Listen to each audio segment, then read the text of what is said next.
بسم اللہ الرحمن الرحیم نحمدہ ونصلی علی رسول الکریم۔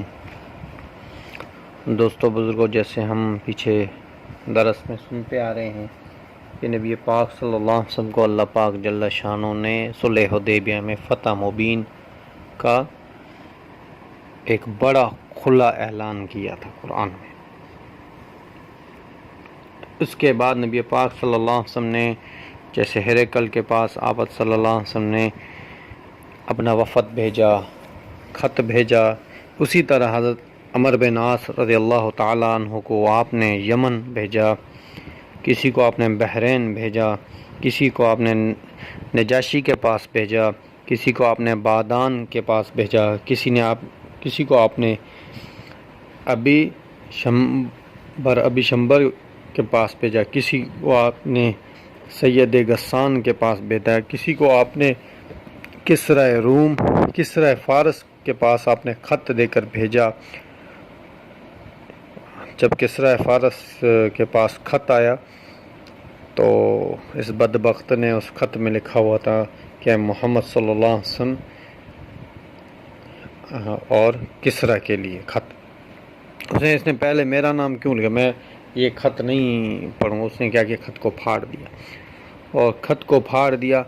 پھر اس نے بادان سے کہا، بادان جو تھے یہ یمن کے علاقے کا ایک بڑا بادشاہ تھا بادان، اور یہ بہت طاقت والا آدمی تھا، حکومت بھی اس کے پاس تھی اور طاقت۔ اور جیسے کیسر کا اس کو خط ملا تو اس نے کہا کہ کیسر کے خط میں لکھا ہوا کہ نبی پاک صلی اللہ علیہ وسلم کو گرفتار کر کے لاؤ، اس نے میری توہین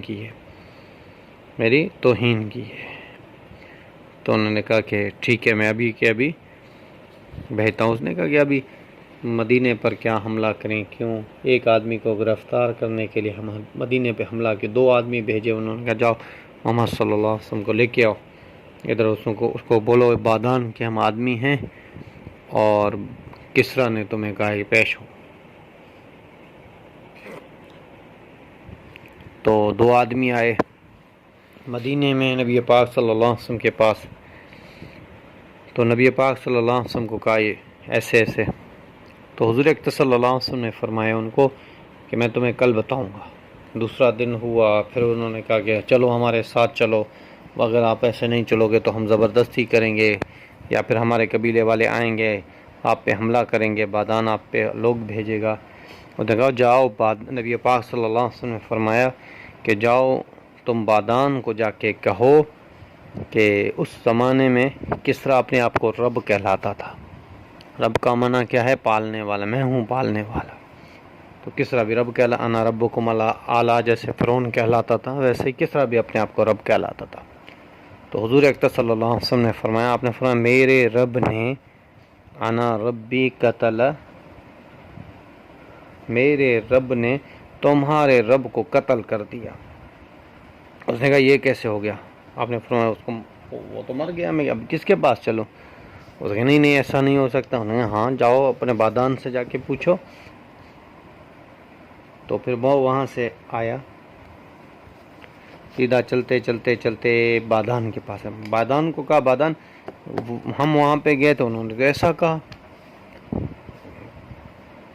تو اس معاملے میں وہاں پہ گئے، واپس آئے، 3-4 دن تو ہو گئے۔ بادان کے پاس بھی یہ بات آ گئی کہ کسرا کے بیٹے نے کسرا کو قتل کر دیا، کسرا فارس کو قتل کر دیا کسرا کے بیٹے نے۔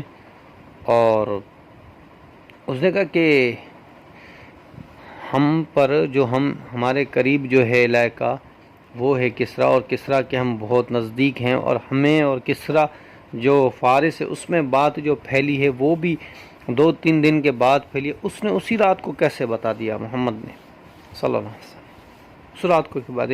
تو انہوں نے کہا بے شک یہ سچا نبی ہے، بادان نے کہا۔ اور پھر بادان نے کلمہ پڑھ کے مسلمان ہو گیا بادان، اور بادان نے اپنی قوم والوں کو بلایا۔ انہوں نے کہا دیکھو بھائی وہ سچا رسول ہے، میرے اس سے مقابلہ کوئی نہیں، میں تو کلمہ پڑھ کے مسلمان ہو چکا ہوں، اگر تمہیں کلمہ پڑھ کے مسلمان ہونا ہے تو ہو جاؤ۔ فرماتے کہ اکثر حصہ جو تھا نا اس بادان کے علاقے کا جو یمن کا علاقہ تھا اس میں وہ ہو گئے، بادان کے علاقے اکثر حصہ ان کا ہو گیا۔ تو یہ بات جب کھلی کہ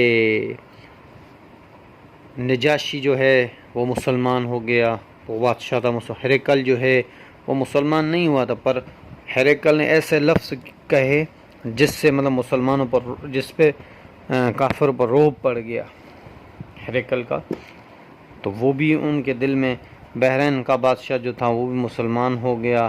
اسی طریقے سے پورے جگہوں کے بادشاہ مسلمان ہوتے رہے۔ تو عمر بن عاص رضی اللہ تعالیٰ عنہ جب وہاں پہ گئے تو وہاں کے دو سردار تھے بڑے بڑے یمن کے، یمن کا آدھا حصہ جو تھا وہ عبد کے ہاتھ میں تھا، آدھا حصہ جعفر کے ہاتھ میں، یہ دونوں سردار تھے۔ اور حضرت عمر بن عاص جو تھے وہ بڑے سمجھدار تھے، اور ابھی 5 مہینے ہی ہوئے تھے ان کو اسلام لائے ہوئے، بڑے سمجھدار تھے۔ تو انہوں نے کیا کیا، پہلے تو ان کی کیا پسند ہے، ان کو بادشاہوں کو کیا پسند ہے، کیا ان کو چاہیے، کیسی باتیں وہ پسند کرتے ہیں، کیسے تحفے وہ پسند کرتے ہیں، تو یہ سارے انہوں نے پتہ کر لیے۔ پھر اس کے بعد انہوں نے کہا ان دونوں میں سے نرم کون ہے، تو لوگوں نے کہا بادان جو ہے وہ عبد جو ہے وہ نرم ہے، بادان جو جعفر ہے وہ تھوڑا سا سخت ہے۔ اس نے کہا اچھا ٹھیک ہے، ہو گیا عبد کے پاس۔ عبد کو کہا عبد اسلام لاؤ، ملے اور کہا اسلام لاؤ۔ اسے تمہیں پتہ نہیں ہے کہ بادان مسلمان ہو گیا ہے، اسلام یمن کا پورا علاقہ بحرین اسلام ہو گیا، بادشاہ سارے اسلام ہو گئے، اور کیسر روم جو تھا وہ کیسر فارس جو تھا اس کے بارے میں حضور اکرم صلی اللہ علیہ وسلم نے فرمایا کہ وہ قتل ہو گیا، وہ بھی قتل ہو گیا، اور پھر جو بحرین کا بادشاہ وہ بھی مسلمان ہو گیا۔ تو اس نے کہا کہ ایک بات سنو، میں تمہیں نہیں بتاتا، میں جعفر سے مشورہ کروں۔ پھر وہ عبد گیا جعفر کے پاس، جعفر کو یہ ساری باتیں بتائی۔ جعفر نے کہا کہ اس کو بلاؤ۔ عمر بن عاص گئے جعفر کے پاس، پھر جعفر نے کہا کہ کیا بات ہے، اس نے کہا کہ ہم تو اسلام کی دعوت دیتے ہیں کہ سارے قبیلے مسلمان ہو رہے ہیں، تم بھی مسلمان ہو جاؤ۔ تو جعفر نے کہا کہ ٹھیک ہے، تمہارا دین سچا ہے، میں بھی مسلمان ہوں۔ پھر جعفر بھی مسلمان ہو گیا، عبد اور جعفر دونوں مسلمان ہیں۔ پھر انہوں نے اکثر علاقے جو ہیں وہ مسلمان ہوتے جاتے تھے۔ پھر نبی پاک صلی اللہ علیہ وسلم نے ایک مکوکس جو روم کے علاقے کا ایک بڑا آدمی تھا مکوکس، تو آپ صلی اللہ علیہ وسلم نے وہاں پہ خط بھیجا۔ تو مکوکس نے کہا، تو مکوکس نے یہ ساری منزل دیکھ کے یہ سارے اپنے راہبوں کو بلایا، اپنے عقل مندوں کو، لوگوں کو بلایا، انہوں نے کہا کہ یہ کیا کرنا چاہیے۔ اس نے کہا اسلام لانے کے سوا کوئی چارہ نہیں ہے۔ انہوں نے کہا اسلام لاؤ، بس اسلام لاؤ۔ مکوکس بھی مسلمان ہو گیا۔ پھر مکوکس نے نبی پاک صلی اللہ علیہ وسلم کے لیے 2 کنیز بھیجی تھی جو بالکل اعلیٰ نسل کی تھی، اور بہت سارے تحفے بھی بھیجے تھے۔ تو نبی پاک صلی اللہ علیہ وسلم نے بی بی ماریہ قبطی سے جو شادی کی، جس سے آپ کو ایک اولاد تھی جس کا نام ابراہیم تھا، وہ اس مکوکس نے کنیز کر کے بھیجی تھی، وہ بھی اس جو 2 باندیاں بھیجی تھی اس میں سے ایک تھی۔ تو یہ ہے فتح مبین، اللہ دکھا رہا تھا کہ کیسے اللہ پاک جل شانہ فوجوں کی فوجیں بھیجے۔ اذا جاء نصر اللہ والفتح، جب آئے گی اللہ کی مدد تو فتح ہوگی۔ ورأیت الناس، لوگ دیکھیں گے اور لوگ دیکھیں، ورأیت الناس یدخلون، داخل فی دین اللہ، اللہ کے دین میں افواجا، فوج در فوج۔ فسبح بحمد ربک واستغفرہ انہ کان توابا، پھر تو کیا کر، جو تو ہے وہ تسبیح بیان کر، تحمیل بیان کر اور استغفار کر، انہ کان توابا، بے شک وہ اللہ توبہ قبول کرنے والا بڑا ہے، بادشاہ ہے۔ تو مکوکس بھی مسلمان ہو گیا۔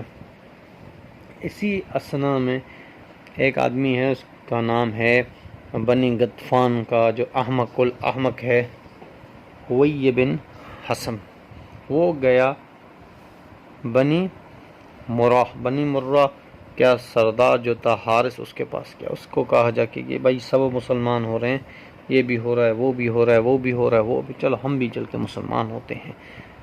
اس نے کہا ایک بات سنو، فارس بھی مسلمان ہوئے، ہم کتنوں سے ہم لڑیں گے؟ یہ تو بات تو ہماری بڑی ٹھیک ہے، تمہاری بات تو بڑی ٹھیک ہے، چلو چلتے ہیں مسلمان ہونے۔ وہ دونوں جا رہے تھے تو ایک آدمی ہے، اس کا نام تھا فزارہ، وہ عمرے پر جا رہا تھا۔ تو انہوں نے کہا کیوں جلدی کرتے ہو تم دونوں؟ میں جا رہا ہوں عمرے پہ، میں ابھی مسلمان نہیں ہوا، میں جا رہا ہوں عمرے پہ، اور میں جا کے عمرہ کر کے اور وہاں پہ دیکھوں گا کہ قریش کے، اگر قریش بھی ڈھیلے پڑے ہوئے ہیں تو پھر تو مسلمان ہونے کے سوا کوئی چارہ نہیں، اگر دیکھتے قریش بھی ڈٹ کے بیٹھے ہوئے ہیں تو ہمارا پھر ان سے کیسر و کسریٰ سے کیا؟ ہم تو قریش کے حریف ہیں، ہم تو قریش کے زیادہ نزدیک ہیں۔ تو اس نے کہا ٹھیک ہے، تم جا کے عمرہ کر کے پھر آؤ، ہمیں بتاؤ کیا ہے۔ تو اسی اثناء میں نبی پاک صلی اللہ علیہ وسلم نے جگہ جگہ پہ اپنے خط بھیجے، اور ہر جگہ سے اسلام اسلام اسلام، فوج در فوجوں کی آوازیں آ رہی تھی، اسلام میں داخل ہو گئے، قوموں کی قومیں اسلام میں داخل ہو گئی۔ تو اللہ نے یہ دکھایا کہ فتح مبین یہ ہے۔ تو انشاءاللہ زندگی رہے گی تو بات چلتی رہے گی۔